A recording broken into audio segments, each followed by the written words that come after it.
3 cercles. Lorsque Dieu aime, il œuvre. S'il parle, il donne. Un acte dans mon fiat peut être une atmosphère céleste qui contient en elle toutes nos œuvres, la création elle-même, et avec la force de nos œuvres, assaillir notre divinité et s'imposer sur nous pour nous faire accorder des grâces et des dons afin de rendre les créatures capables de recevoir le royaume de notre vouloir. Un acte dans notre volonté peut contenir une merveille telle que la créature est incapable d'en comprendre toute la valeur. Jésus a gardé le silence et je demeurais inondée par cette mer. Je me sentais transportée dans la patrie céleste au milieu de 3 cercles de lumière, au sommet desquels se trouvait la Reine du ciel et notre Seigneur dans une beauté et un amour indescriptibles, parmi une multitude d'âmes toutes transformées dans la lumière, où elles vivaient et grandissaient, mais gardées, dirigées et nourries par Jésus et la céleste mère. Combien de merveilleuses surprises on pouvait voir!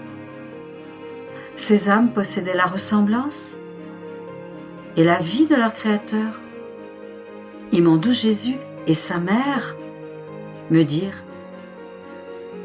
ces cercles de lumière que tu vois sont un symbole de la sacro-sainte Trinité, et les âmes sont celles qui formeront le royaume de la divine volonté. Ce royaume sera formé dans le sein de la divinité. Les chefs de ce royaume seront la mère et le fils, qui le garderont jalousement. Tu vois par conséquent la certitude de ce royaume. Il est déjà formé, parce qu'en Dieu, les choses sont déjà faites. Par conséquent, prie pour que ce qui est au ciel soit réalisé sur la terre. Je me trouvais après cela dans la très grande tristesse de me retrouver à nouveau dans la prison de mon corps. Et Jésus, mon très grand bien, toute bonté, me dit: ma fille, notre être divin est tout amour, et cet amour est si grand que nous ressentons le besoin de faire sortir de nous cet amour, peu importe si la créature le mérite ou non. Si nous avions voulu faire attention au mérite, toute la création serait restée dans notre sein. Lorsque nous aimons, nous œuvrons, nous avons aimé et nous avons créé la création. Et comme don de notre libéralité et de l'excès de notre amour agissant, nous en avons fait don à l'homme. Nous n'aimons pas faire nos dons comme des paiements ou contre un mérite. Et où pourrait-on trouver suffisamment d'argent pour payer nos dons ou tous les actes pour les mériter? Cela entraverait notre amour, le réprimerait en nous, que de ne rien donner à la créature ou même de ne pas l'aimer. Parce que si nous aimons, nous devons œuvrer et donner.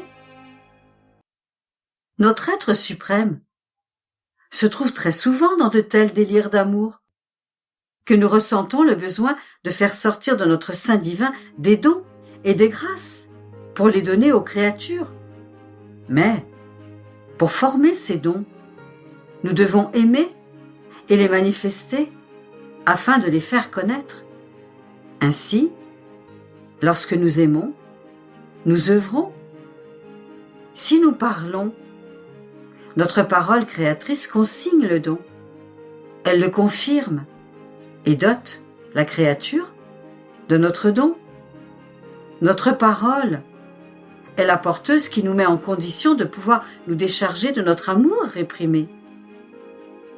Mais, veux-tu savoir pourquoi nous ne faisons pas nos dons contre un paiement ou un mérite? c'est parce que nous les faisons à nos enfants. Et lorsque des dons sont faits aux enfants, on ne se préoccupe pas de savoir s'ils le méritent. On les fait à cause de l'amour qu'il y a entre nous. Tout au plus, le leur faisons-nous comprendre. D'où la nécessité de la parole, afin qu'ils apprécient les dons, qu'ils les gardent et qu'ils aiment celui qui les leur a donnés et qui les aime tant. Par contre, on les donne comme paiement ou comme mérite à des serviteurs et à des étrangers, et, oh, avec combien de mesures! C'est pourquoi, dans l'excès de notre amour, sans lequel personne ne pourrait ni prier ni mériter, nous avons fait la création, afin d'en faire don à l'homme. Dans un autre excès, nous avons créé la Vierge pour en faire don. Et dans un autre excès, moi, le Verbe éternel, je suis descendu du ciel pour me donner moi-même et me faire la douce proie de l'homme. Dans un autre grand excès d'amour, je ferai le grand don du royaume de mon vouloir. La céleste Vierge héritière de ce royaume appellera les créatures ses enfants, pour qu'ils reçoivent le don de son grand héritage. Ma fille, si l'âme permet à la divine volonté de régner, son amour ne sera plus stérile, mais fertile. Il ne sera plus réduit à de simples paroles ou à des œuvres.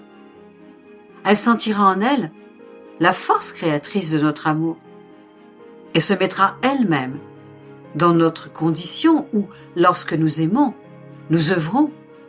Et si nous œuvrons, nous donnons, nous faisons le grand don de notre être divin. Notre amour est si grand que si nous donnons, nous voulons tout donner et nous mettre nous-mêmes au pouvoir de la créature. Notre amour ne serait pas satisfait s'il ne disait pas « J'ai tout donné, je n'ai plus rien à lui donner ». D'autant plus qu'en possédant notre volonté, nous sommes en sécurité, nous sommes chez nous, avec tout le décorum, tous les honneurs et la bienséance appropriée à notre divinité. La créature possède ainsi notre propre force créatrice.